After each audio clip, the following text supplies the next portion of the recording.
कोकिला one, यहाँ कोयल बनकर दर्शन दिए थे श्री कृष्ण ने शनिदेव को। दिल्ली से 128 किलोमीटर की दूरी पर तथा मथुरा से 60 किलोमीटर की दूरी पर कोसी कला स्थान पर सूर्यपुत्र भगवान शनिदेव जी का एक अति प्राचीन मंदिर स्थापित है।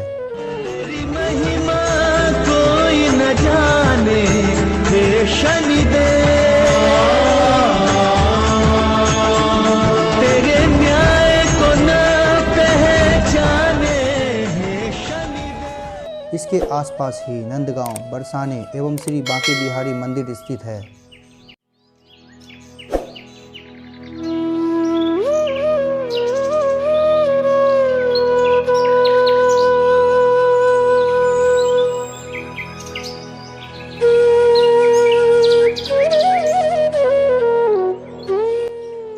इसमें श्री शनिदेव मंदिर, श्री देव बिहारी मंदिर, श्री गोकुलेश्वर महादेव मंदिर, श्री गिरिराज मंदिर, श्री बाबा बनखरी मंदिर प्रमुख हैं।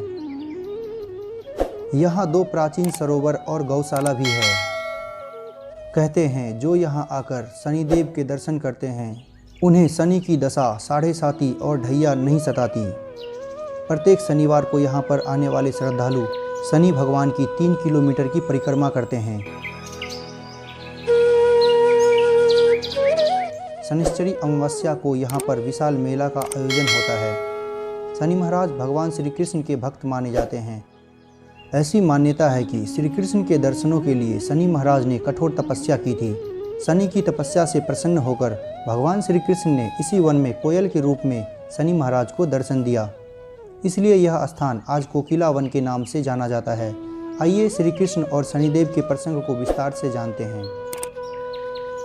जब भगवान श्री कृष्ण ने जन्म लिया तो सभी देवी देवताओं दर्शन के लिए नंदगांव पधारे। कृष्ण भक्त शनिदेव ही देवताओं के संग नंदगांव पहुँचे, परंतु माँ यशोदा ने उन्हें नंदलाल के दर्शन करने से मना कर दिया, क्योंकि माँ यशोदा को डर था कि शनिदेव की वक्र दृष्टि कहीं कान्हा पर न पड़ जाए। परंतु शनिदेव को यह अच्छा नहीं लगा और वो निराश होकर नंदगांव के पास जंगल में जाकर तपस्या करने लगे।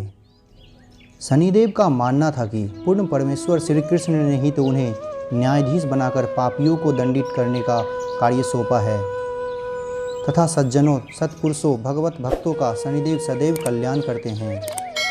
भगवान श्री कृष्ण शनिदेव की तपस्या से द्रवित हो गए और वो शनिदेव के सामने कोयल के रूप में प्रकट होकर कहा, हे शनिदेव, आप निसंदेह अपने कर्तव्य के प्रति समर्पित हो और आप ही के कारण पापियों, अत्याचारियों, कुकर्मियों का दमन होता है और परोक्ष रूप से कर्म परायण सज्जनों, सत्पुरुषों, भगवत भक्तों का कल्याण होता है।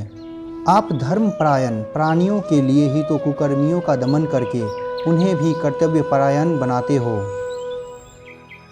आपका हृदय तो पिता की तरह सभी कर्तव्यनिष्ठ प्राणियों के लिए द्रवित रहता है और उन्हीं की रक्षा के लिए आप एक सजग और बलवान पिता की तरह सदैव उनके अनिष्ट स्वरूप दुष्टों को दंड देते रहते हैं। हे शनिदेव, मैं आपसे एक भेद खोलना चाहता हूँ कि यह ब्रिज क्षेत्र मुझे परम प्रिय है और मैं इस पवित्र भूमि का सदैव आप जैसे शासक, रक्षक और पापियों को दंड करने में सक्षम कर्तव्य परायण शनिदेव की छत्र छाया में रखना चाहता हूँ। इसलिए हे शनिदेव, आप मेरी इच्छा को सम्मान देते हुए इसी स्थान पर सदैव निवास करो, क्योंकि मैं यहाँ कोयल के रूप में आपसे मिला हूँ। इसीलिए आज से यह पवित्र स्थान कोकिला वन के नाम से विख्यात होगा। यहाँ कोयल की मधुर स्वर सदैव गूंजते रहेंगे। आप मेरे इस ब्रिज प्रदेश में आने वाले हर प्राणी पर नम्र रहें। साथ ही कोकिला वन धाम में आने वाला आपके साथ साथ मेरी कृपा का भी पात्र होगा। गरुड़ पुराण में व नारद पुराण में कोकिला बिहारी जी का उल्लेख आता है, जो शनि महाराज का भी कोकिला वन में विराजमान भगवान श्री कृष्ण के समय से माना जाता है। बीच में कुछ समय के लिए मंदिर जीर्ण शीर्ण हो गया था। करीब 350 साल पूर्व में राजस्थान में भरतपुर महाराज हुए थे। उन्होंने भगवान की प्रेरणा से इसको